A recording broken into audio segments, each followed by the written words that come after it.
Okay, it's time to commit. 2024 is the year for prioritizing yourself. Begin your new smile journey with Byte, and you could start seeing results in just 2 to 3 weeks. Just order your at-home impression kit today for only $14.95 at Byte.com. Byte clear liners are doctor-directed and delivered to your door. Treatment costs thousands less than braces, plus they offer financing options, accept eligible insurance, and you could pay with your HSA, FSA. Get 80% off your impression kit when you use code WONDERY at Byte.com. That's BYTE.com. Start your confidence journey today with Byte. When you want to have fun and have scratchers to scratch, there's a playful way you can do just that. Scratch with the key or acrylic nail. Scratch with the quill from a porcupine tail. Use a belt buckle from your friend Lamar. Or scratch with your pick while you play guitar. You can scratch in a bunch of different playful ways. Scratchers from the California Lottery. A little play can make your day. Please play responsibly. Must be 18 years or older to purchase, play, or claim. Selling your car to Carvana is as easy as... As easy as pie? Sure. All you have to do is enter your license plate or VIN. As easy as a stroll in the park. Okay, then just answer a few questions and you'll get a real offer in seconds. As easy as singing. Why not? Schedule a pickup or drop off and Carvana will pay you that amount right on the spot. As easy as playing guitar. Actually, I find that kind of difficult. But selling your car to Carvana is as easy as... Can be. Visit Carvana.com or download the app to get an instant offer today. Acast powers the world's best podcasts. Here's a show that we recommend. What is The Briefing Room? It's a behind-the-scenes look at how the criminal justice system works and the lives of the people within that system. If you love true crime, well, these are the real people who do the job every day of making sure justice is served. Hi, I'm Detective Dave. I'm Detective Dan. Together we have decades of experience in local law enforcement, a profession that we think is often misunderstood. So we're going to explore how to do it right, and we won't shy away from when it's done wrong. These are stories you'll hear nowhere else. Unique, frank, and unvarnished. From the team that brought you Small Town Dicks, this is The Briefing Room. Episode 1 drops on August 30th. We'll meet you in the briefing room. Acast helps creators launch, grow, and monetize their podcasts everywhere. Acast.com.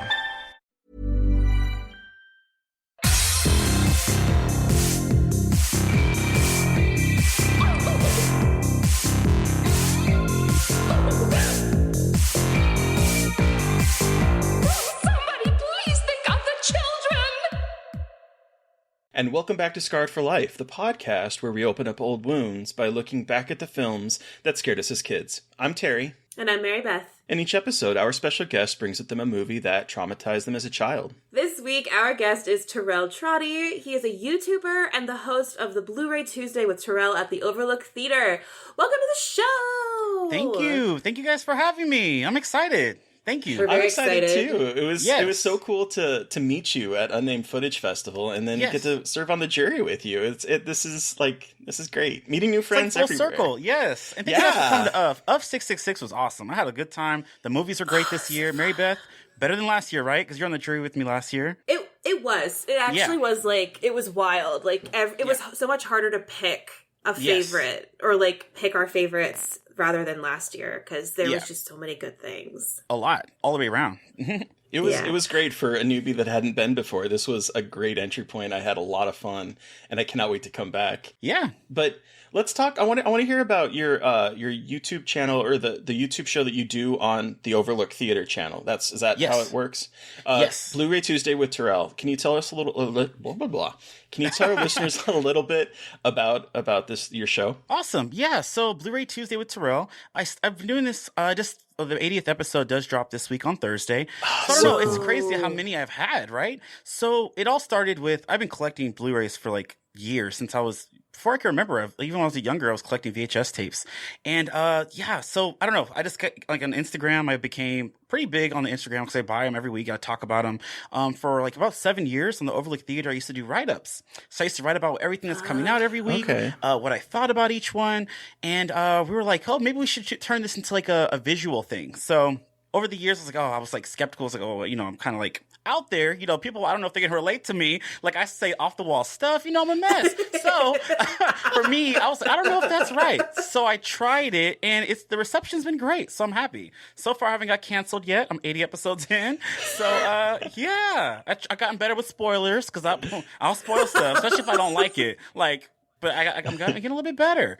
But yeah, that's where, for 7 years I was doing just the write-ups. And then this past 2 years ago, I started doing the weekly thing on YouTube. So do you do a combo of new and is it all newer releases, newer titles, or is it Arrow releases special edition of older titles? Is it kind of a combination of all that stuff? A combination of all of it. So usually whatever comes out that week, I talk about I usually start with a story. I'd be having some crazy stuff happen throughout the week. So I talk about that. They go into certain movies that I've seen on VOD. I try to talk about those because all these things are sometimes overlooked. The overlooked theater, overlooked films. So I try to watch those that not everyone's going to watch because maybe I might get people to watch them. Case in point, Tiffany the Doll on Tubi. I've got so many messages for people who watched it because of my review of Tiffany the Doll. Yes. And just recently, the director, Felicia Rivers, reached out to me on Facebook. She shared my videos, and she said her and her partner just cannot stop watching because it was funny. Yeah. So she sent me a list of all her movies. She wants me to review all her movies because of that. Literally, she's been messaging. Yesterday I was recording. I didn't watch anything else this past week. And she's like, oh, don't forget to watch my movies, because she's been seeing my little clips.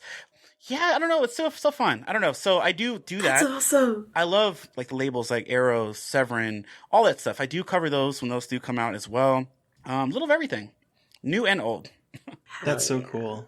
So what I love about it too, by the way, is that I guess now VOD tends to come out on Tuesdays or Fridays, but for a while there, it was when I was a younger buck. Yeah. Interesting choice of words, but all right. I know, a younger buck. I don't know.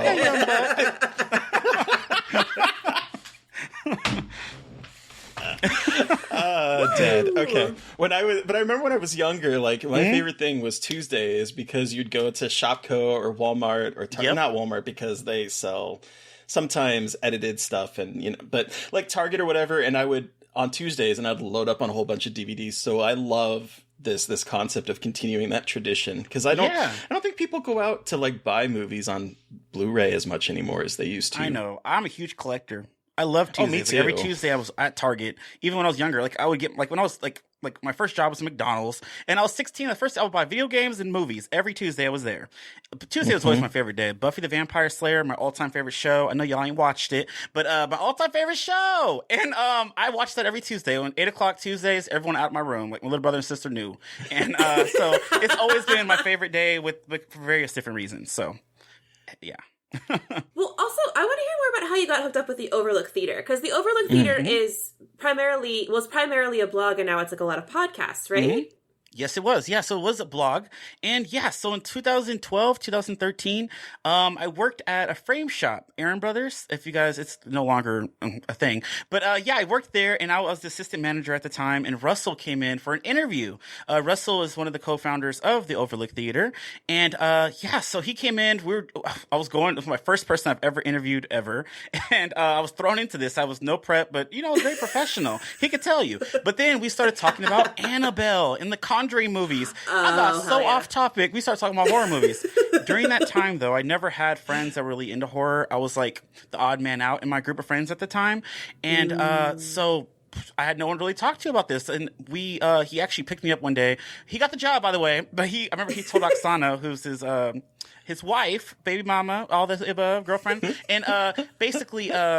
he was like, oh, yeah, if I don't get the job, we got to hang out with this guy. So it's kind of funny. So he actually picked me up one day. My first movie I reviewed on the Overlook Theater was Willow Creek, found footage. You seen that, Mary Beth? What a good Great movie, by the way. I love Willow Creek. It's so good. Oh, cool. Yeah, I saw it for the first time after talking with, I think, Robbie. I think he's the one that... Robbie, because it's what Robbie that makes sense. Robbie Banfich's favorite movie, or one of his favorites. It's so good. Is Willow Creek. Great movie. So that's my first movie I reviewed. So that's how I got into it, was with that. And then I started doing the Blu-ray Tuesday write-ups shortly after that. And now we're here. That's awesome. So yeah, that's so cool. Have you always wanted to be a writer? Have you always been a writer? No, I've always had an imagination, though. I was always like Buffy. Like we could go back to that, but Buffy was my all-time favorite show. When it ended in 2003, I was like a sad little 14-year-old boy. I was writing my own fan fiction for the new season. I still have that book. When I moved, I found it. I wrote a whole season 8 and 9.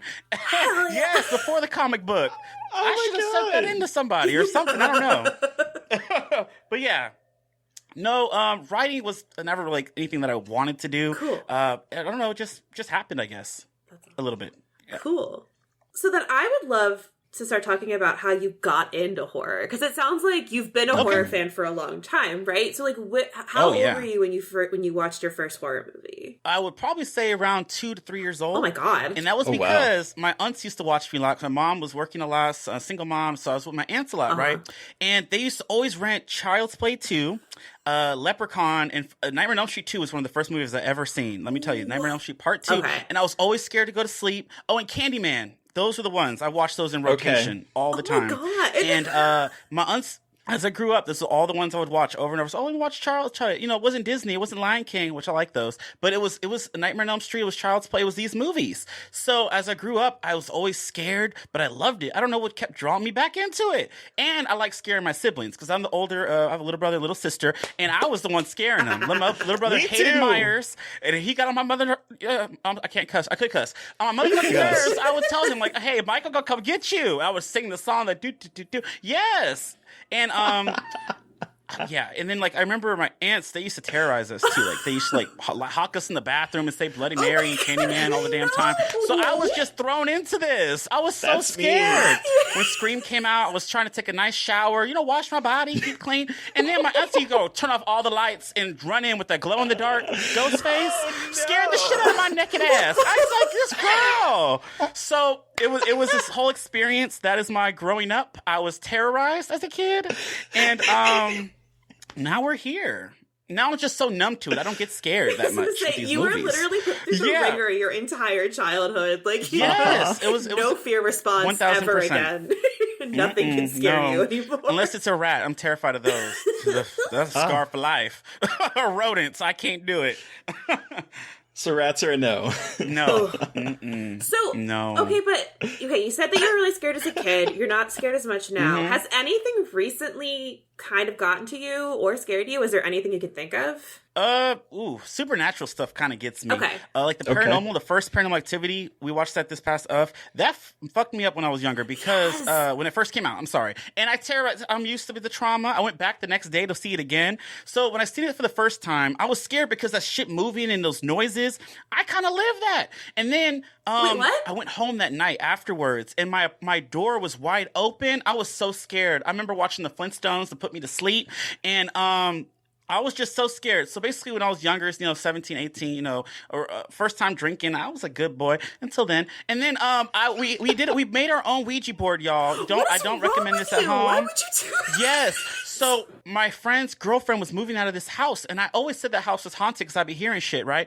And then we're like, okay, we're about to move. It's the last day in this house, and we just made one. A, B, C, D, all the way to Z, yes, no, goodbye, and hello. We did all that. We put it all together. We got a shot glass in the middle. That shit moved. I don't care what nobody say. I didn't move it. I asked if they moved it. I don't think they moved it either. Then we heard the lights flickered, and I heard a thump upstairs, and there was no one up there.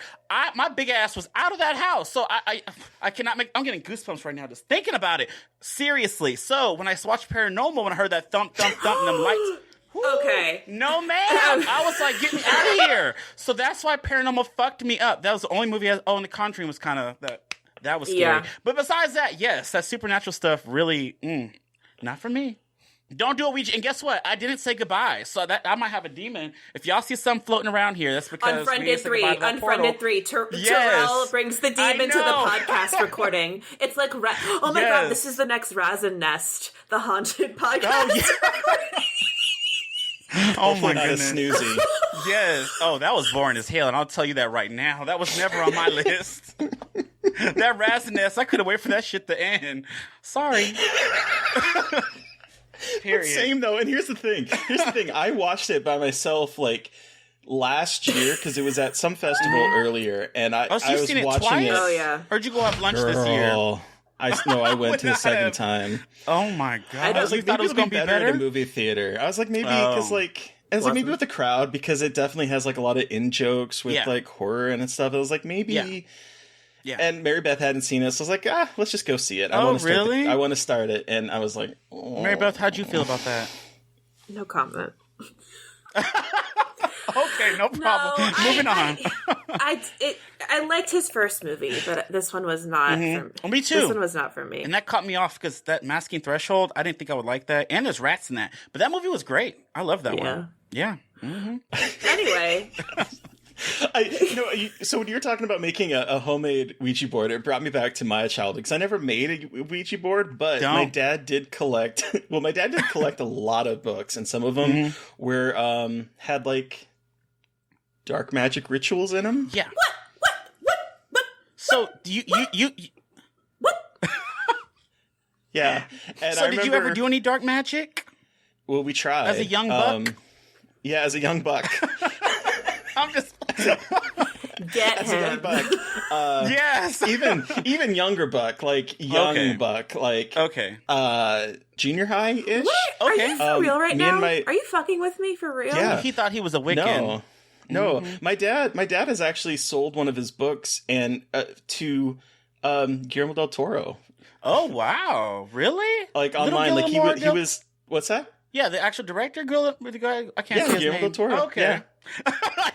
You see me trying to say. I was like, I knew what you were trying to say, but I wanted to see where you were going with it. I was like, no, I want to know. I want to go on this journey. I already messed it up. I want to go on the journey. He's trying to make me repeat it.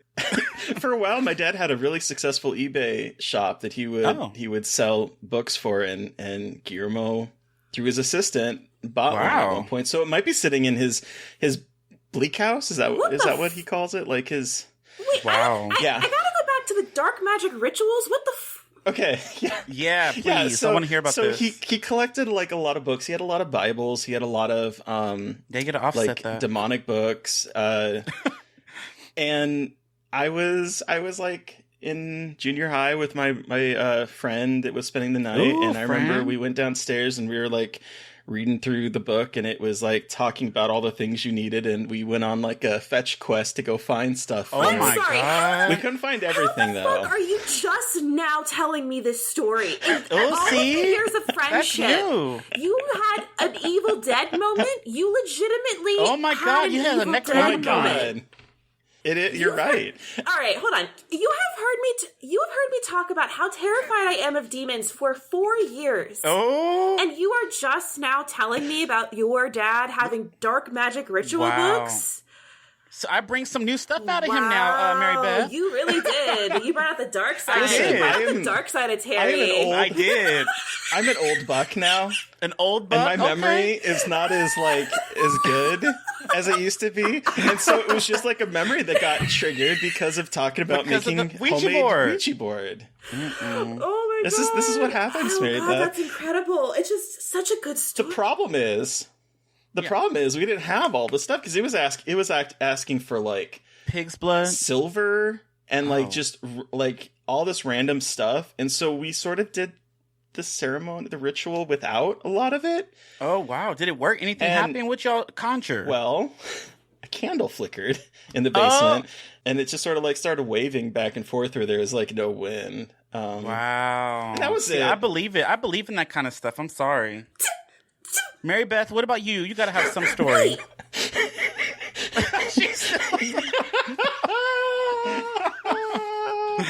You have for years told me that you've never had paranormal experiences and that you don't believe in it. Well, I don't. You don't believe in it after you had a candle?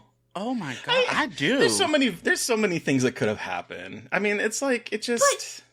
Well, it wasn't like it went too when I heard thumps and the lights flickering. And that old lady who died. I did research on that house. Oh, sorry. So this is very funny because I talked to my therapist about this. About like is this about how your therapist? No, I would talk to her about like if I heard the thump and the lights flicker. Yeah, there's like 50,000 explanations for that. But you know what? The other explanation, it could be a demon, and I am not waiting to find out. And she's like, that's weird. I'm like, no, it's not. I've watched so many horror movies. Do you know? Do you understand the things I have seen and the things that I know can happen? If I even get a whiff of that, I am out of there. I don't want to find out. Get me out. It's just like, that might be part of your OCD. And I'm like, good. I don't care. I have self-preservation. I was like, fine. If that means I have OCD, then that means I'm safe. Oh man, get it? Yeah, I'll get the hell up out of there. You got me. What? No, ma'am. Get over the fact that you just told me that you summoned a demon. Yes, that's a lot of. He That's did. a lot of logical leaps, but I'm gonna go there. You got a ghost. You got you a Toby yourself. I do. Terrell might have actually summoned a demon with the fucking fake Ouija board, or with the homemade Ouija and board a shot and glass. a shot glass. And a shot. It was the house empty because I didn't think they were moving out. Yes, that was the whole So thing. it was an nothing empty in house. there. Okay, that's so fucking scary. We were sitting on the floor. We were literally on the floor of this house. And it was upstairs, That's downstairs. amazing. There's like a backyard, and then there's a front door. And when that shit happened, my big ass was out the front door, and I was gone. I believe in that. Yeah, that's amazing. I'm the same way. I believe in that. I'm like, and you know what? I don't care if it makes me sound crazy. I'm safe. I'm free. No. Yeah, I was out. Listen, I am 42 years old, and I'm not dead yet. So it's a good point. Wait, I have so many questions about your dad. I know, these dark rituals and stuff. How did that happen? This isn't a podcast about Is me. he a wizard? Well, you brought this up. The one time. Is he a wizard? Okay, so he's a the wizard. one time, like, okay, so I was warlock. like a big into like role playing games, Dungeons and Dragons and whatnot. And one of the ones that I really got into was the White Wolf Publishing, The Vampire the Masquerade, all those types of things. And like the one book that my dad found, because I like bought Mage the Accession, which was like a magic version of the role-playing game, but it's like it's all about different rules and stuff. But it mentions Aleister Crowley, who was a real-life wizard, warlock, or Sex something. Magic. And and my dad saw that, and he immediately told me I had to go throw the book away because it was like the one time like satanic panic, like it was after the satanic panic of the 80s, but like he was like, you can't read this book. And I'm like, it's just it's a game. But this man has fucking demon books in his basement? Yeah. He had demonology. Oh, that's weird. Maybe he didn't want to pass the demons to you. He probably thought that you don't believe it anyway. he's like, you can't be messing with this. And I'm like, it's a role playing game. Your dad's like, and he's you like, don't no. know what I've seen. Basically, exactly, very that. Your dad just had like fucking flashbacks to like the ghost wars that he fought in like years ago. He's like, you have no idea what I've done for you, son. That's hella funny. And I'm saying this as I like the Elvira hat. I am saying this with love and thank you. respect for your father, because I am very now convinced that your dad was a wizard. You or might like have some been. kind Especially when he of saw, like like, demon that- fighter or some shit. It's like some Constantine shit. He loves to collect books, and he's always collected books, and he has always collected like weird ass books. He had a lot of books by Aleister, like I think books by Aleister Crowley or about him or something. Like just he had a lot. He was very fascinated by it. Interesting. Okay. I don't know. All right, we got to stop talking about this because we're not going to get to the movie, and I'm just like for sure. Like, all right, well, let's take a quick break. What before we do, I have a question. Sure. What are like some of your favorite movies as an adult favorite horror movies? I'm curious to see like your kind of taste in newer movies, or just any of them. general? Like, what are some of your favorites as you've grown older? What are some that you just I don't know. love? I love slashers. Slashers are my favorite. Okay. So my favorites I could rewatch over and over and over, like Nightmare on Elm Street, the Scream series. I love found footage films, so any of those. Recent. A movie like The Craft. Today's the anniversary of The Craft. Turns 27 today. I could rewatch that. Shit. I love those movies. Not the second one. I'm sorry, just the first one. And I don't know. Those are probably my favorites. I would say. Yeah, definitely. So you love slashers. What is like your favorite of like the the OG slashers, like the 80s, or I guess into the 90s. What's your like favorite? Probably Freddy Krueger. Freddy, Nightmare on Elm Street, probably because I grew up on that. I watched that so much. Oh, yeah. I like how shady he is. I like that, a lot of them don't talk. And I like his comebacks. He's all these one-liners. He has cool, like, victims. He has a lot of, for me, I like all his little characters that he knocks off.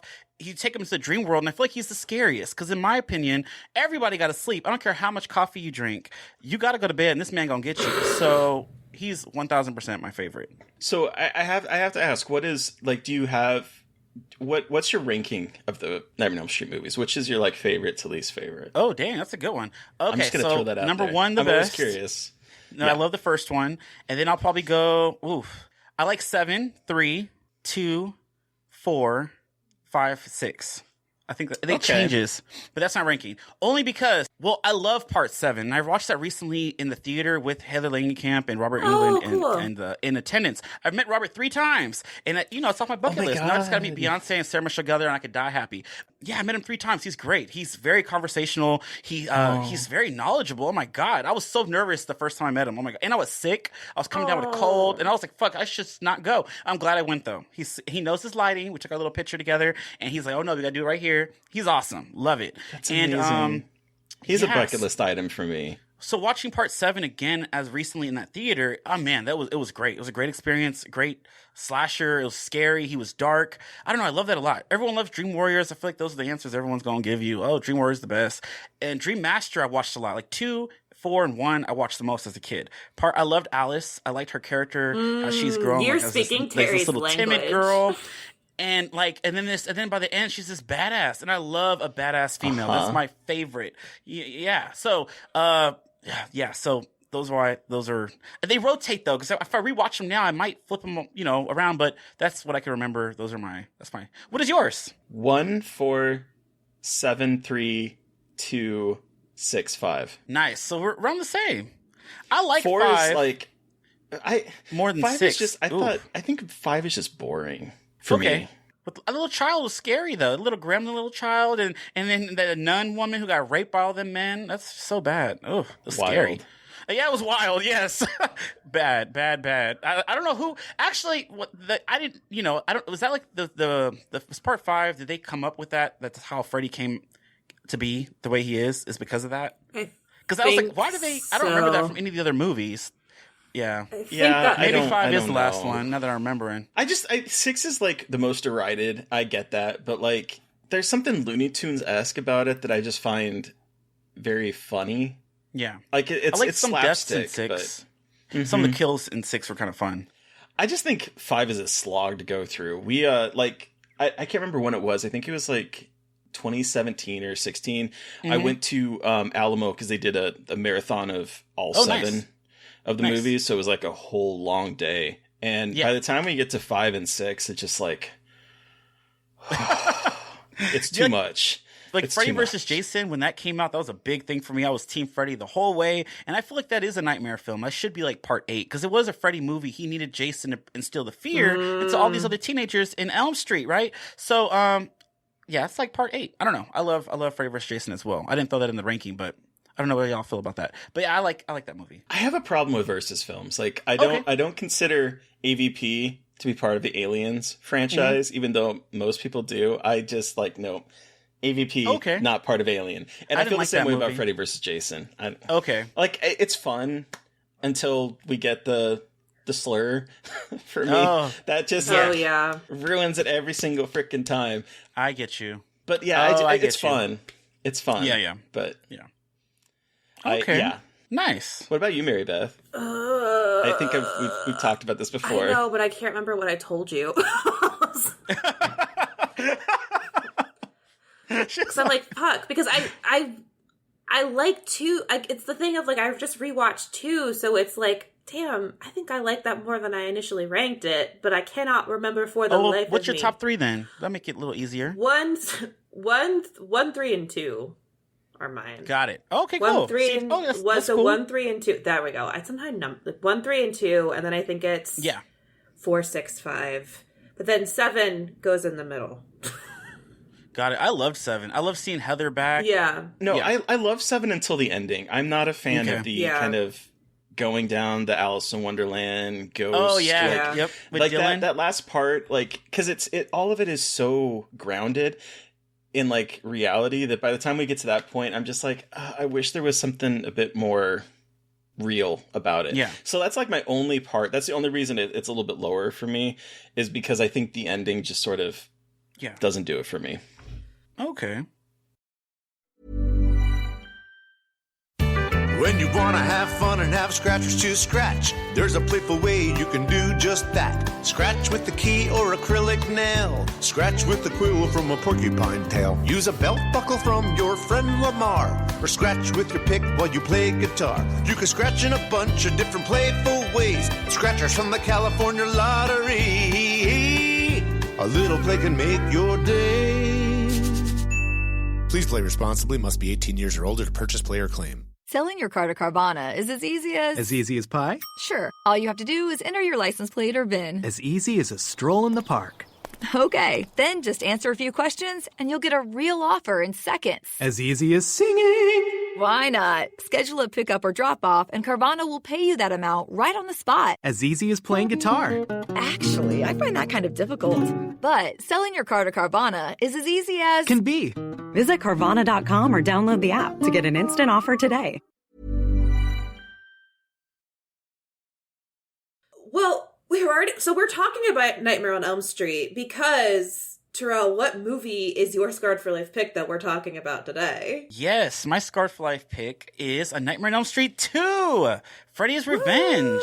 Woo! Yes. Freddy's Revenge. One of the first films I watched as a kid, and I still think about to this day, 1000%. Hell yeah. So, to catch everyone up, in A Nightmare on Elm Street 2, a teenage boy, played by Mark Patton, is haunted in his dreams by deceased child murderer Freddy Krueger, who is out to possess him in order to continue his reign of terror in the real world. All right. So, Terrell, bring us back. How old were you when you saw this? How did you see this? Why is this your Scarred for Life pick? Give us your horror story. So, like I said earlier, I do feel like, I think I watched this when I was like 2 or 3.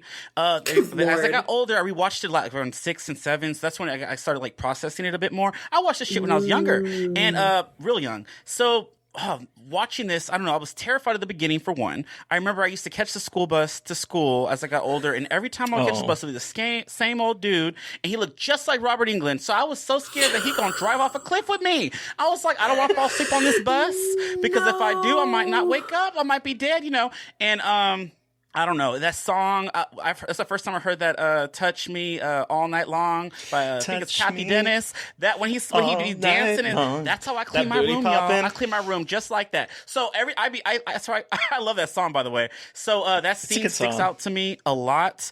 And as I got older and I revisited it, I've seen a lot more things that like I could kind of solely identify with the subtext, how this movie is very gay. Like, a lot. Like every time you watch the movie, I see a lot more of it. Yeah. But as a kid, it scarred me for life because like I was scared to go to bed. My mom would get mad that I'm watching it, but that's what I wanted to watch. I didn't want to watch like Lion King and Aladdin all the damn time, which I did watch those. My favorite, and Little Mermaid, like she was sick of that too. I watched that way too much. But oh my god, Little Mermaid. I have to interject really quickly because Little Mermaid, when I was a kid, when one of my friends had it on VHS, and I would watch Kiss the Girl on that repeat. Boat? Yes, wishing I was Ariel getting kissed by Prince Eric. Get you a Prince Eric. But I would watch it over and over and over and over again. I did not know I was gay, ladies and gentlemen and gentle theys. I did not know I was gay. Yes, I love that movie. I love Ursula, and I love Little Mermaid. I remember I had the VHS too. I think I still have it. My dad rebought it for me because I used to wake up every morning and pop that VHS in. And one morning my fingers got stuck, and I remember screaming. And my dad came down, had to break the VCR and to get my fingers out. And I was more mad that my tape was broke. I couldn't watch my Flounder and Kiss the Girl and Part of Your World. I couldn't sing my songs. I was a mess. I didn't know either. But then you know, my mama knew. But so my dad got me a new one, and I still have that to this day. The one that opens up with the dick on the cover. Yes, I got that. With the dick on the cover? Yeah. Yes, I do. Yes, I still got it. I had that one. Because I remember when I found out about it, I went and I looked at that, and I was scouring it for the I'm keeping that, too. That's going to be locked away. Mm-hmm. Oh, yes. No, yeah. Though between that, Nightmare on Elm Street 2, like I watched that a lot. Child's Play 2 and Candyman. Those I watched so much as a kid. But yeah, a lot of things about Nightmare 2 I do think about like, over and over and over. yeah, I don't know. That bus driver for sure, though. I wish I had a picture because you guys would be like, oh, yeah, that's definitely that bus driver. From the beginning and the end, looks just like him. Yeah.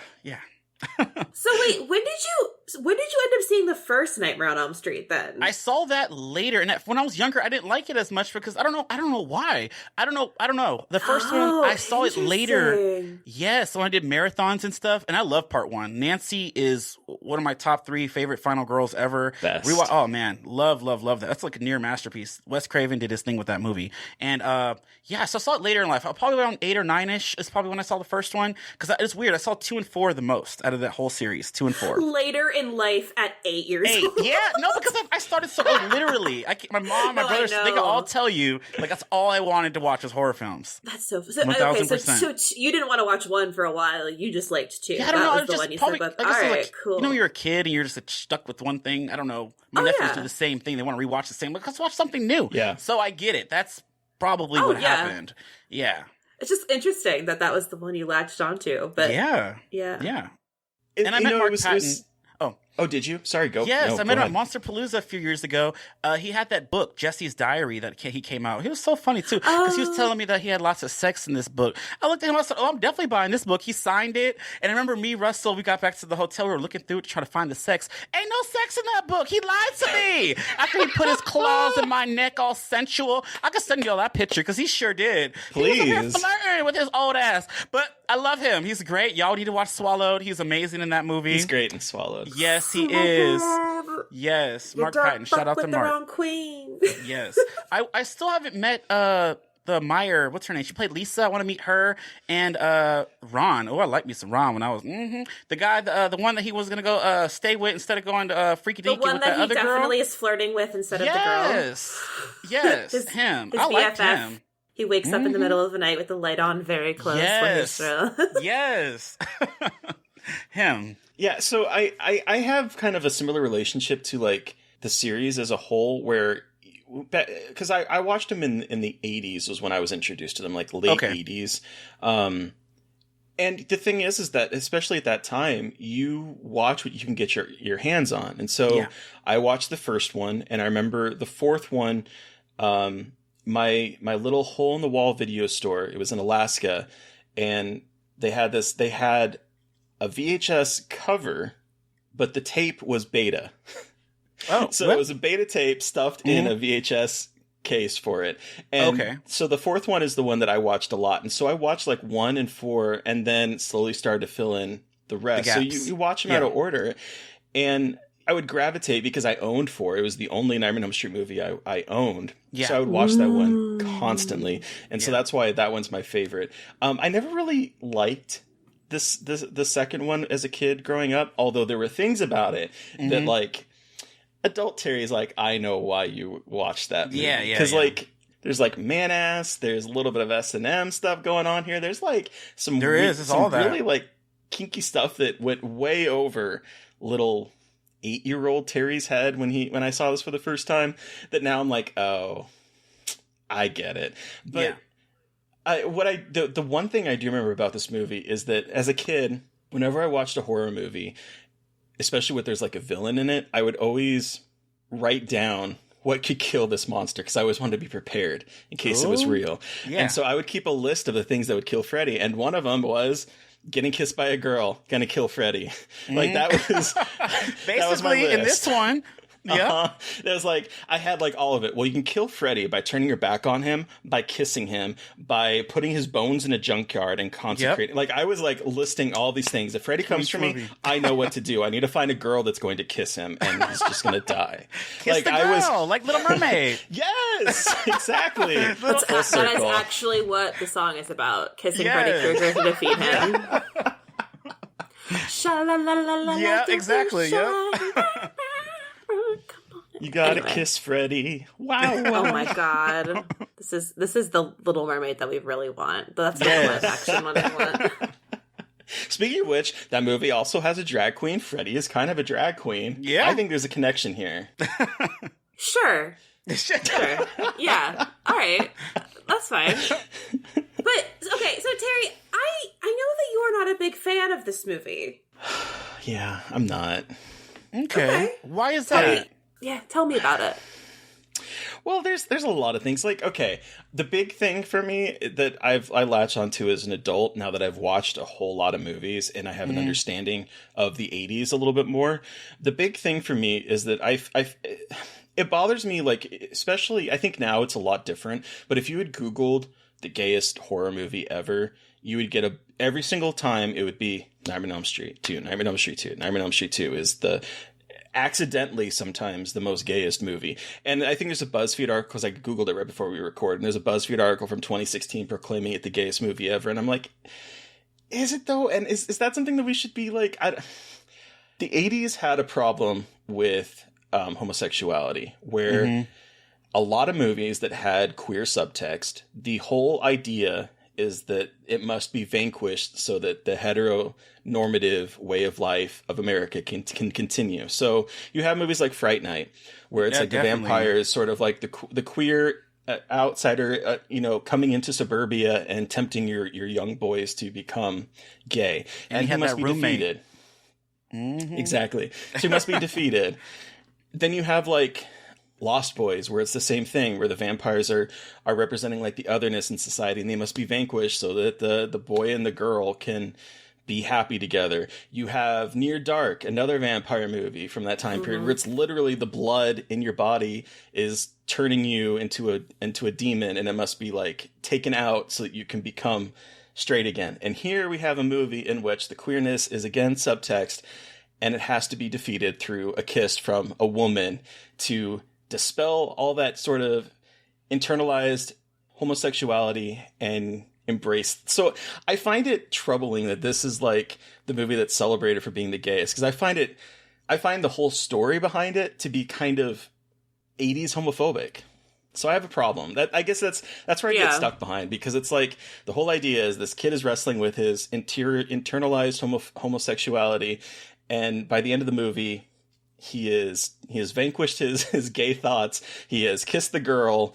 He has killed his crush that is the one that is turning him, that you could look at as like being sort of like the otherness force of like attraction that is pulling him towards being gay. And then it's defeated, and Freddy moves on to someone else, because it's at the very end of the movie we get the stinger of him bursting out of the girl. So it's like the idea that he is now trying to possess someone else potentially.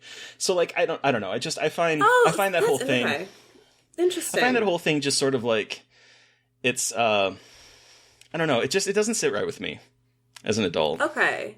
Yeah. I mean, I totally get that, because it's like, I just saw this for the first time like a couple years ago, because I was not a big like franchise person. And so when I watched this the first time, I saw a lot of that, and I still do. But this time watching, I also thought about the ending more as like, just because you supposedly rejected your your homosexuality, you haven't escaped the hell of Freddy Krueger. Like, even though you think you kind of found out how to vanquish him, you actually didn't. I saw it a little bit more nihilistically, I guess, in terms of like, even him conforming to heteronormativity. And like, honestly, that might not have been what they meant, though, because I know that the story behind this is weird, and like, I know that this was probably with that not director like and all that. Yeah, like I 100% watch My Scream Queen. Yep. Yes, like I 100% know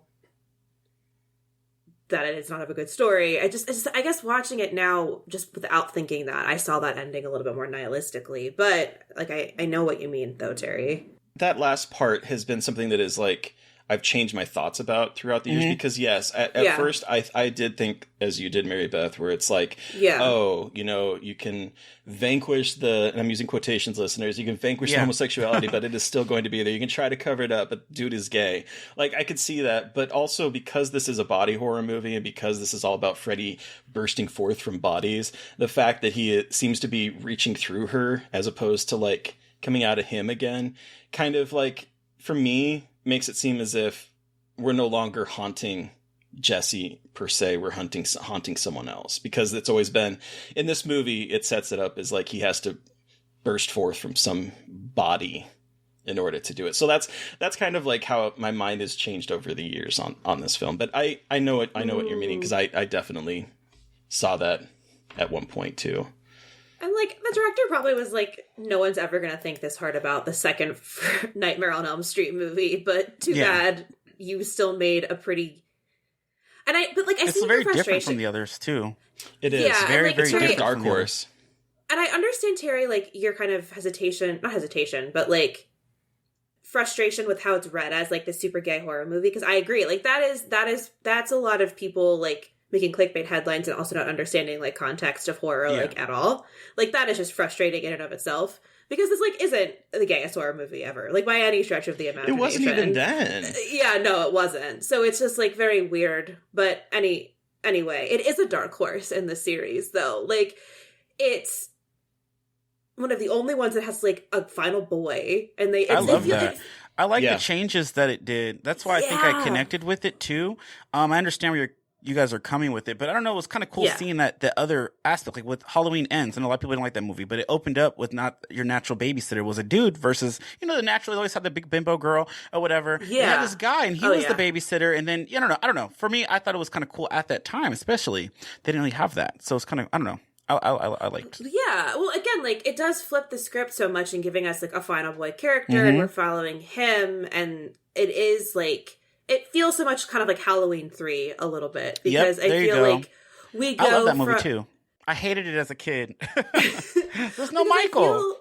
In this one versus the others, and pardon me if I'm misremembering, it's not as much with like when it's women, like I want your body. In this one though, it's very much like Freddy talking about possessing the like this male body and coveting the body and like being a little bit more sensual in a weird way rather than kind of like wisecracking. Like he's not as funny. Like he's like he's really scary in this one. Like he's more of a terrifying force to be reckoned with rather than kind of like the wisecracking guy we sort of saw in the first one, and then we see because in the first one he was kind of funny, like cutting his fingers off and like he was playing with them in the first one. He didn't do that in part 2. He was like a cat in the first one. So like played with his victims and just tormenting them before finally murdering them.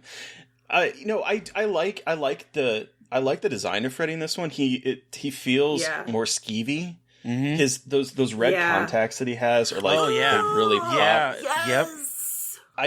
So there's a lot of things I think structurally this film does really well. I love the idea of taking it into more of a possession film from like the first one where it's like in your dreams, and now it's like it's literally like an exorcism film. Like he is possessed by Freddy, and I like that it incorporates the body horror aspect of it. Like there's a lot of things on a structural level I think are really fascinating with this one, particularly since it was like a hard left turn from the first film. Oh yeah. Yeah. I do feel like, especially watching it now, I feel like someone fed in a bunch of Nightmare on Elm Street scripts and then an AI spit out the script, because there's a lot of weird things about this movie that I just like. There's some filmmaking things in here that just sort of wow me. Like the fact that Nightmare on Elm Street is supposed to be set in Ohio, and we have palm trees in and Ohio. a desert. In Ohio, normal Ohio set dressing. And I love at the opening we're on a bus and there's palm trees. I also love at the very end, it says Springwood, Indiana is the bus. I'm like, where is this set? Because I'm pretty sure that we've established that it's Springwood, Ohio. And nothing about this is telling me Ohio. We're driving off into a desert, which does not exist in Ohio. It was a dream, though. I think that was a dream. I think it was a dream. It was a dream. Yeah. You're being too shady. You're being a shady buck tonight. Yes. My notes about this movie last night as I was watching it. There's a lot. You had a lot of things to say. Okay. You had some thoughts. Man. I mean, like, it's definitely really weird because, I mean, like, the exploding parakeets are kind of bizarre. And, like, the first death of the movie are 2 parakeets. Yeah. That's true, actually. And it's 30 minutes into the movie before the first death, and it is a pair of parakeets, and then it's nothing until the coach. Why are you being a hater? The coach. Yeah, we're right. I think so. Yeah, the coach, and then it was Ron died. But this one isn't as much of a slasher. It had the dogs. Remember the dogs? Y'all like the dogs? The dogs are creepy with the children's face. Oh God! Remember the dogs? This one to me is not as much of a It doesn't start as a slasher. It is like a possession film, and then it is. But it's so weird because it's like a possession film. It's more like trying to be this kind of psychological examination of this kid, but like in a very clunky way. Like, I think they're trying to like, look, we're really getting into the mind of a gay teenager. And you're like, I don't think you are, but I guess maybe you thought in the 80s that was what a gay teenager was like. But but then it takes a sharp left when it becomes like a massacre, which is it's so wild how it starts out as this kind of like weird emotional movies, like serial killer movie almost, rather than us like a slasher per se, if that makes sense. And then hard left turn at the pool party, where all of a sudden it's just like every person has been murdered by Freddy Krueger running around and like laughing at teenagers. It's like, it's sure liven the party up. I remember them looking bored. They were just sitting around. You had Lisa like, oh, I should go see Jesse, but I can't leave the party. I'm like, bitch, you just sitting there doing nothing but putting your feet in the water. You look bored as hell. And you got the other guy trying to talk to the other chick, the chick that was there. She's like, leave me alone. Like, they look bored and unhappy. It wasn't a happy party. And the hot dogs that dude made were burnt. I don't know if it was reminiscent of Freddy, but they had burnt hot dogs and hamburgers. I would not be eating that. I don't know. That party was whack. So, Freddy you don't like burnt? You don't like burnt hot dogs? I don't like burnt hot dogs. Oh my God. The black, get them all seared, get them black and blistered and just pop them. That is the best. So you like the Freddy dongs. Okay. I do like the Freddy dongs. Give me those Freddy dongs. Yes, period. Okay, turn up. A little bit of mustard on it. Oh, Perfect. I love mustard. Oh my God. Yes. I'm sorry, Mary Beth. Incredible. Absolutely incredible. Here's the thing I was thinking of last night. I was like, boy, Meryl Streep had a busy year in 1985. She did Plenty, she did Out of Africa, and she also played Lisa in this movie. Mm-hmm. Wait, Meryl Streep? I don't get the joke. She looks like Meryl Streep. She looks like Meryl Streep. Yeah. With red hair, she does a little bit. Is she related to her? What's her name? Deborah Meyer. She not. No, they're not related. But Kim they Myers. look. Kim Myers. Sorry.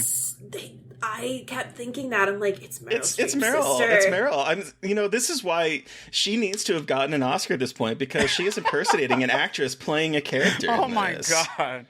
Like, this is Meryl. Like, all my notes, like, I totally forgot their name was Lisa because I just kept writing Meryl. It's Meryl. That's funny. I'm telling you, she looks like Meryl. Yeah. Oh, Kim. Yep. It's true. And the flirting was so bad between the two of them. Oh, yeah, they had no chemistry, in my opinion. Absolutely no chemistry. Zero. Even when she walked, everything they did, a little lunch they had, when she walked in, she put her hand by that probe game in the closet, bringing that book, and they had that little moment. That didn't, even that kiss was like, they tried it. Like, it was, how many takes it took? Because it wasn't a good kiss. Oh, not good. I didn't believe it at all. No. That wouldn't have cured me from nothing. I'm sorry. Not that kiss. Not Meryl. Oh Meryl's not gonna not Meryl. straight. But like, also just like she comes in and she's like, "What's that?" Like pulls a diary off the shelf. I don't like. Yeah, it was just, like, she so did. Nosy. It was just nosy ass girl. He's supposed to be helping him clean. You digging through his shit. Like right? that. I wish they had just kept them as as friends, because like it was just so friends. bad. Like it was just like, ugh. I like it better when he's with his buddy. His Me too. hot With buddy. Ron, they had more chemistry. They had more chemistry. did. Yeah, fellas. they had way is it more gay chemistry. to like wrestle with the hotshot baseball, star until your he was hands pulling his come down, pants show down your, with his your booty jock out. strap. Just the booty. Just the Why booty. is he wearing? I don't understand. I get why sports people will wear a jock, but like it's to put a cup. And when we see a brief shot of that front side, that is clot. That ain't protecting you from no ball. Why are you wearing a jock strap? Yeah, that's what I want to know. I don't have any answers for you. I'm so sorry. I'm confused about the relationships here, because it sounds as if he is a new person to the school. Do Jesse? all new people? Yeah, because he just moved in. When he talks to Grady, his boyfriend, he's like, yeah, we just bought that house. My parents just moved in. We bought the house. It's been vacant for 5 years. Do people go to the school? Do they just get automatically assigned a girlfriend as Meryl, like his girlfriend? Because I'm like, I don't understand how they're all of a sudden seemingly dating from the opening start, but the dad doesn't know that there's a girl showing up to the house. They've literally just been there for 2 days. I'm like, what? They were dating. I don't remember that. Are thought they were dating. In the beginning? I don't think. I think they just hung out. No, there's like she friends. came over like, to see how he was doing, and it was just a new kid, and she just took it. I guess an attraction to him. I didn't get the. I don't know. Because they were neighbors, and she was. Yeah, it was her ride to school because they were neighbors, and he had a car.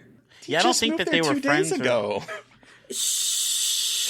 Terry, you're just trying to find 80s. something wrong. It's the 80s. Everyone's were you that becomes friendly in the 80s? Friends. I was a little baby. I didn't know, but everyone in the 80s when they moved it next door to someone exactly their age of their exact sexual attraction, and they became friends instantly. That is how they assigned a lot of movies friendships. Like that. A lot of them in the 80s. Exactly. Mm-hmm.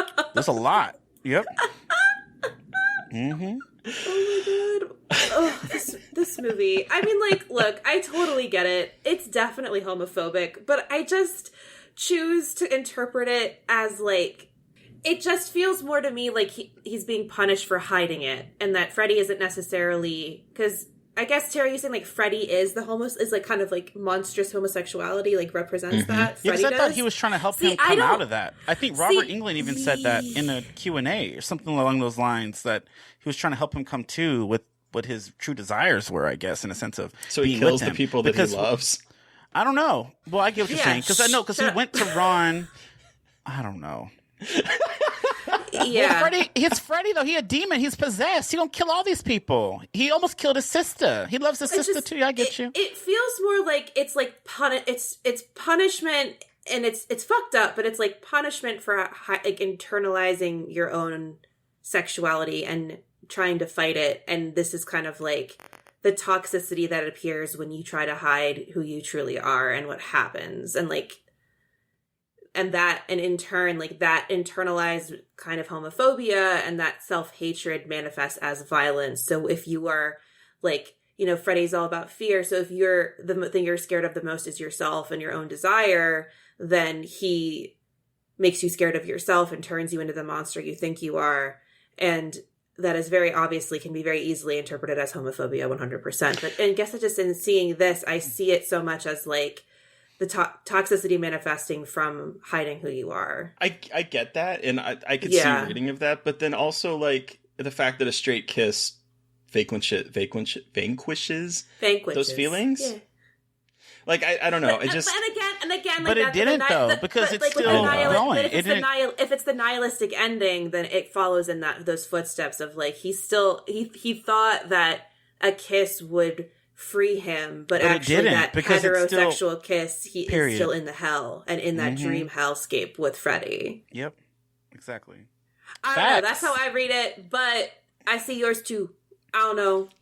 Movies, they're complicated and weird. And this, again, this is the 80s. It's not gonna have perfect. And we all know, like, the story behind it is kind of it's a whole not good either. Yeah. So it's one of those movies that's just like that makes you make that exact noise when you like it, but understand that it is problematic in nature and existence. I do love that we have Dawn's Place. The S&M club that we go to. And he had that dream he went into. He was at the gay club. So, okay, that's actually that's a good point that I want to bring up. So do you think people see Freddy, or do you think they see Jesse standing there with Freddy's glove? Good question. Oh, because that happens a few times where he has the glove, he looks in the mirror, and he sees Freddy in the mirror, but it's really him holding that glove. That and he's always covered in blood. And he has all the blood on him. Remember, he ran to Lisa. He's like, oh, there's blood on my hands. There's blood on my hands. I don't even know how he got out that room, because the mom and dad were on the outside when he killed Mr. Ron Grady. And then how did he get out? Did he jump out the window? He jumped out the window. He had jumped out the window. Yeah, he climbs out the window with everyone trying to break into the room, for sure. But I get you. So I wonder... They probably see him. Wait, that's what I was wondering. Because Freddy didn't physically come out until that pool party scene, right? If I remember right. Yeah, so they probably saw him, but he saw Freddy because Freddy's the one trying to possess and come through him. And so that's kind of why, like, I was so you said that, you know, in the dream with Dawn's Place, but I think that was real life, because I think he is maybe sleepwalking, maybe that kind of thing is going on there, but otherwise, it wouldn't make sense to me that he would show up at this place, then show up at the high school, and then kill the high school teacher, and then be found wandering naked. Like, it doesn't completely add up if that was just a dream. And so I'm just, this watch was the first time I started thinking, I was like, wait, do people just see Jesse there? Is Freddy just like fucking him over, and it's actually whenever Freddy is chasing someone, it's really inside Jesse's body? Like that kind of made me start questioning things. I did too, because I was thinking that especially in the pool scene when he is like running at everybody.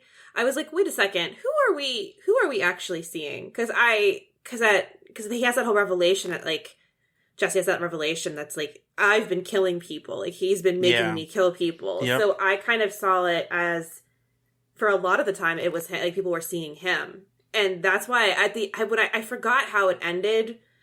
This when I was watching it this time, I'm like, wait a second, does he really like? If he did all of it and he's back, then maybe he didn't, because I feel like he wouldn't, like if he was a mass murderer, they wouldn't have like let him out of whatever place they would have. I know, put he him goes so go back quickly. into civilization like nothing happened. And like I know it's like a dream at the end, I guess too, and like that might be like his own dream of like he didn't actually get arrested and put in jail forever, but I don't know. I kind of thought that until the end when she sees him as Freddy. Maybe. I don't know. I just like how different this movie is too, because part 3 goes right back to the shenanigans, and he becomes a bit more characteristic in this next one. You get Heather back as Nancy. She dies in that one. I was so bummed when I was younger. She was like, oh no, they took her out. And then you have the new characters, and they go on to 4, and he just gets more camped up as it goes. So yeah, so this is definitely very, very different and dark. And the more we talk about it, you can see different vibes and different twists and turns that this movie took, and no matter how chaotic it is, I don't know. I like part 2, but he gets back to his campy ways, which I love. I love my Freddy. Welcome to Primetime, bitch. That's my favorite. He has some really cool kills in Dream Warriors. They're all great too. I almost met all of them. I get them all the time on Blu-ray.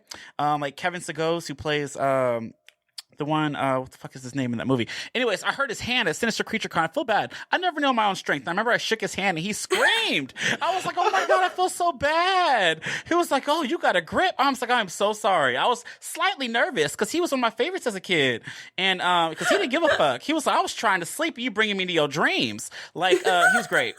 And then I met Taryn, the one who played Taryn. She's super nice. Remember, she was counting her money. She's trying to get her coin. I was okay, girl, just sign this Blu-ray. You can go about your business. But she was super nice. Yeah, I don't know. I almost met all the Dream Warriors. So I can't wait to meet the rest. But yeah. That's amazing. I love Freddy.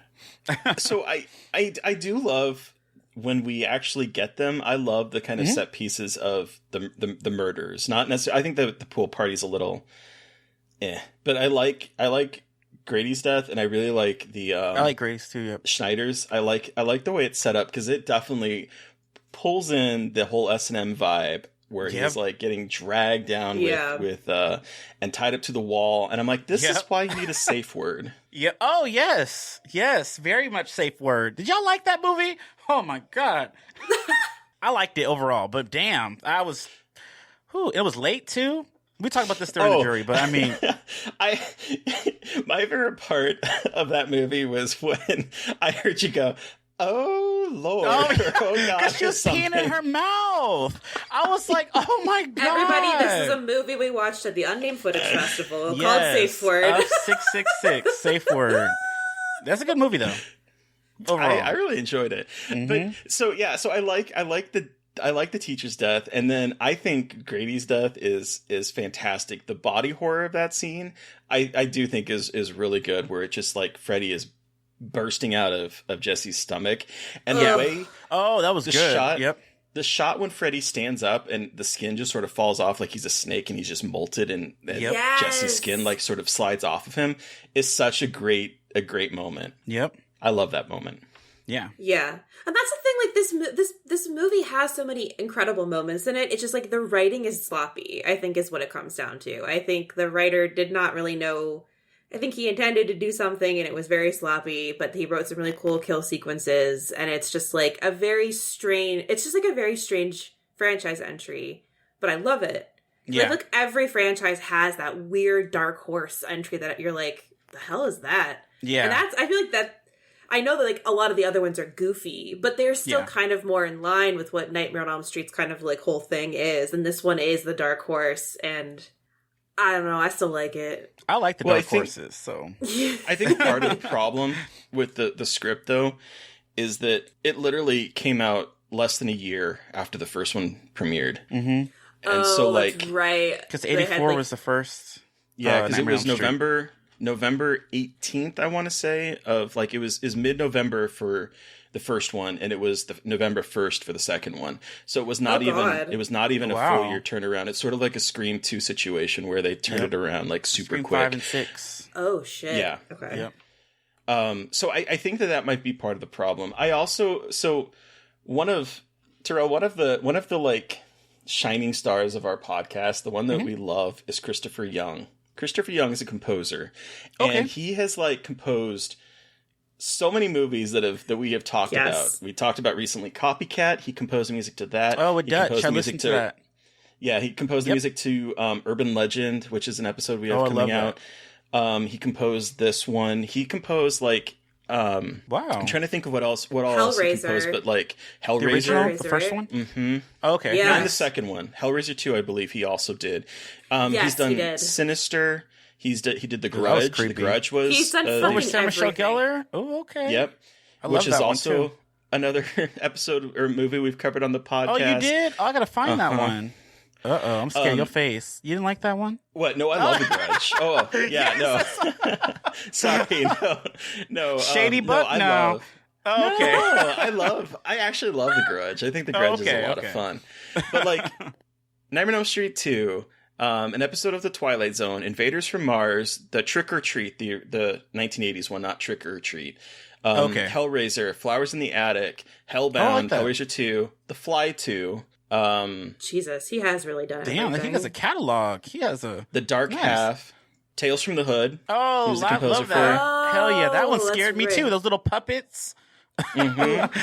Yes, the wraparound, that guy. Ooh, I remember that as a kid. Like, this dude is like the soundtrack of my like childhood into teens, like all of the movies that I would watch over and over again. And he's still working today. He did Sinister. He did Drag Me to Hell. He's doing some Apple TV show right now. Like he did the Pet Sematary remake. Oh, I forgot about that movie. Oh wow, he's done a lot. He has. I didn't like that one. I do. I'm a huge fan of that. You like the remake? I did like the remake. I'm a huge fan of the remake. I like the remake. All right, y'all. But he's like a composer for 132 movies and a lot of horror movies. Wow, that's Wow, that's and great. TV. Movies and TV he's been a composer for. That sounds... Yeah. He composed an episode of Guillermo del Toro's Cabinet of Curiosities. He did the Autopsy I still need episode. to finish that. Okay. Oh, the Autopsy one's good. So, like, this is a man who has defined a lot of movies that we have covered on this podcast. And I think that's fantastic. I love his score for this. I don't think it's a Nightmare on Elm Street score. Like, I miss the Nightmare on Elm Street theme that we don't even get in this. Oh yeah, we don't. Oh, I didn't think of that. That's it's in all of them, I would say. Yeah. That's not in the second think one. about that. Huh. No, none of that. And so it doesn't feel like, from the very opening shot, this movie does not feel like a Nightmare on Elm Street movie. We got that sort of blue steel Freddy's Revenge titling on the screen that feels like it's from an action movie almost, like from that decade. It just, there's so many weird things about this movie that I think is kind of fun, but I also feel like this doesn't feel like a Nightmare on Elm Street movie to me. Just because there's so much that was different. Fair. I get you. Okay. Well, do we want to wrap this up and give this our rating out of 5? I'm very curious what Terry is going to give this. Yeah, I want to start. Let's start with him because he's Shady Boots. Come on, Shady Butt. Shady Boots. Oh, one thing. Again, going back to, I think it was Grady's death. When he opens his mouth and there's the eye. Oh yeah, the red in the back of his throat. He was in his throat. Good. In his throat. Yeah, he was in his throat. Mm-hmm. That part was incredible. I forgot about how good the body horror was in this one. Yeah, honestly, and the claws coming out the fingertips. That was great. Yes, love that. Love that. Thank you. And there's so many things in here that I think are good. I also really love the set decoration of this. There were so many little things in the background. Terrell, you mentioned the Probe board game on the shelf.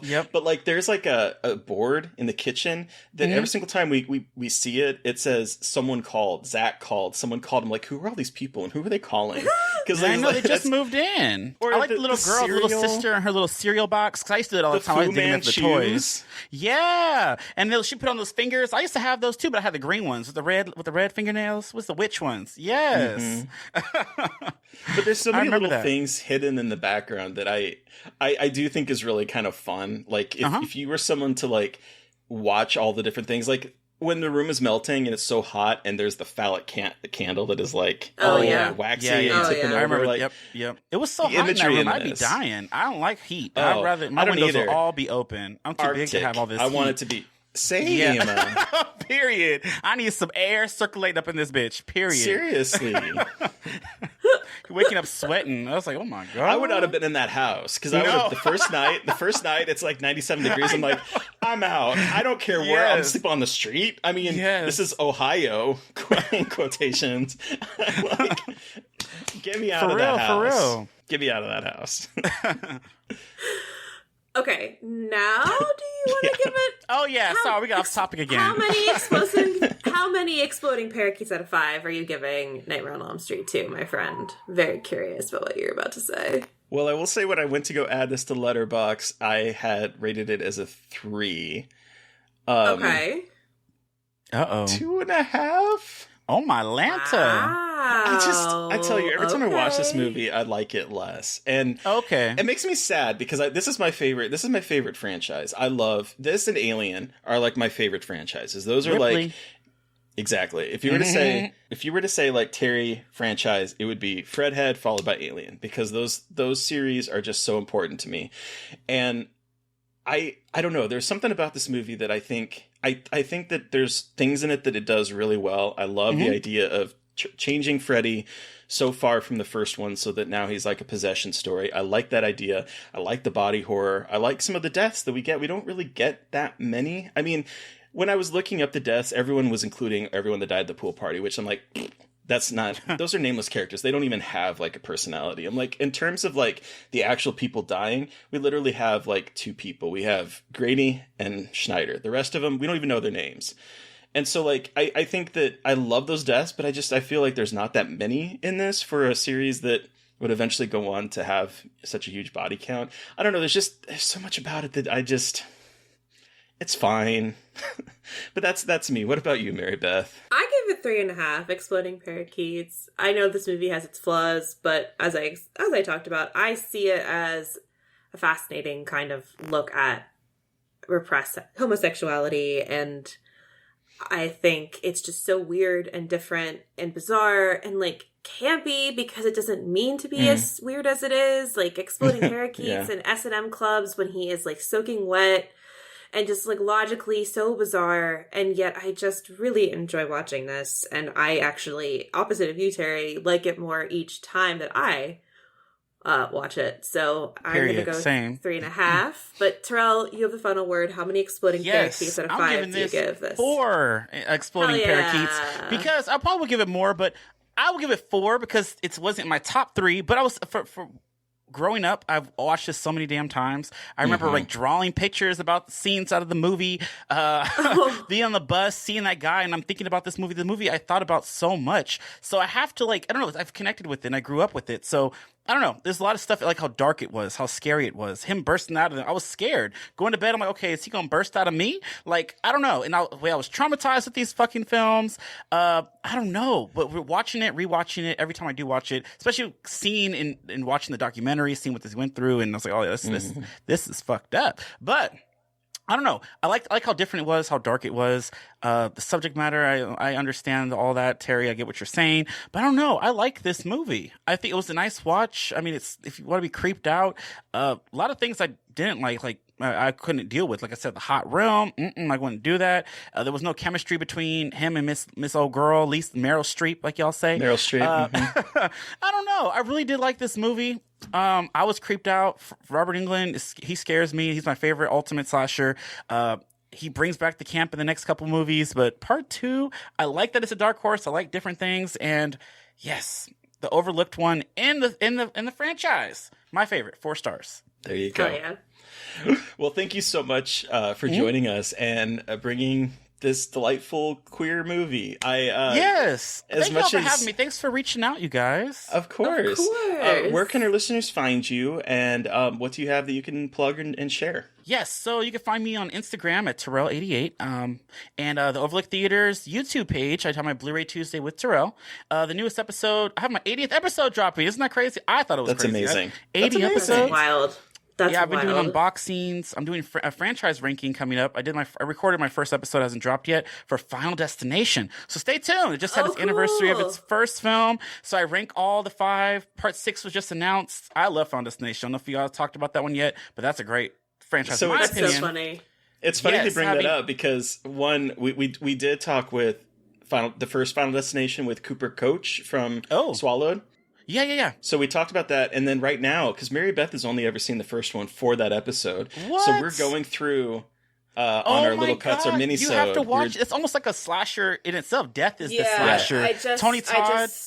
I just watched the second one for our mini-sode, so I've seen 1 and 2. And every time I'm behind that type of truck with them fucking, I always think of Final Destination Part 2.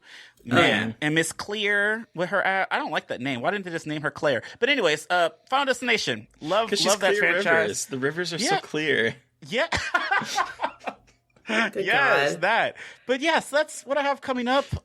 You can follow all the updates there with that, and stay tuned for Up Virtual. That's coming up soon as well. Yay! Yes, and listeners, we'll throw a link to Terrell's YouTube show and everything in the comments. So I appreciate that. Make sure to go check that out. Of course. Thanks, guys. So listeners, you've heard from us. We want to hear from you. What was your experience with A Nightmare on Elm Street 2, Freddy's Revenge? You can send us an email at scarredforlifepodcast@gmail.com or reach out to us directly on Twitter. I am at MB McAndrews.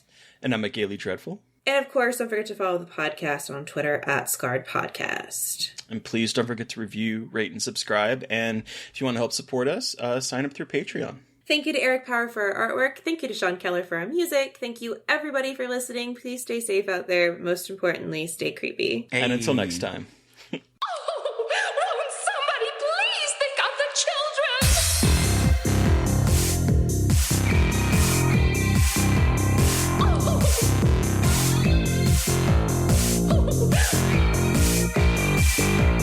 Somebody please think of the children!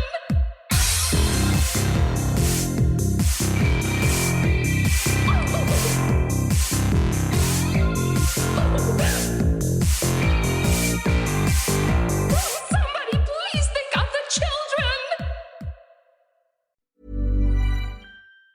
When you pick up some scratches, cause you want a fun break, the playful way you scratch is the next choice you should make. You can make your dog's leg kick and scratch with that. You could even grab a laser pointer and use your cap. You can build yourself a homemade scratching machine or use a piece from your chess set. Go ahead, grab the queen. Scratch like a DJ with your record player. A cactus could scratch off that scratchable layer. Cause when it comes to scratching, there's a million playful ways. Thanks to scratchers from the California Lottery, a little play can make your day. Please play responsibly. Must be 18 years or older to purchase, play, or claim. Acast powers the world's best podcasts. Here's a show that we recommend. What is The Briefing Room? It's a behind-the-scenes look at how the criminal justice system works and the lives of the people within that system. If you love true crime, well, these are the real people who do the job every day of making sure justice is served. Hi, I'm Detective Dave. I'm Detective Dan. Together, we have decades of experience in local law enforcement, a profession that we think is often misunderstood. So we're going to explore how to do it right, and we won't shy away from when it's done wrong. These are stories you'll hear nowhere else. Unique, frank, and unvarnished. From the team that brought you Small Town Dicks, this is The Briefing Room. Episode 1 drops on August 30th. We'll meet you in the briefing room. Acast helps creators launch, grow, and monetize their podcasts everywhere. Acast.com.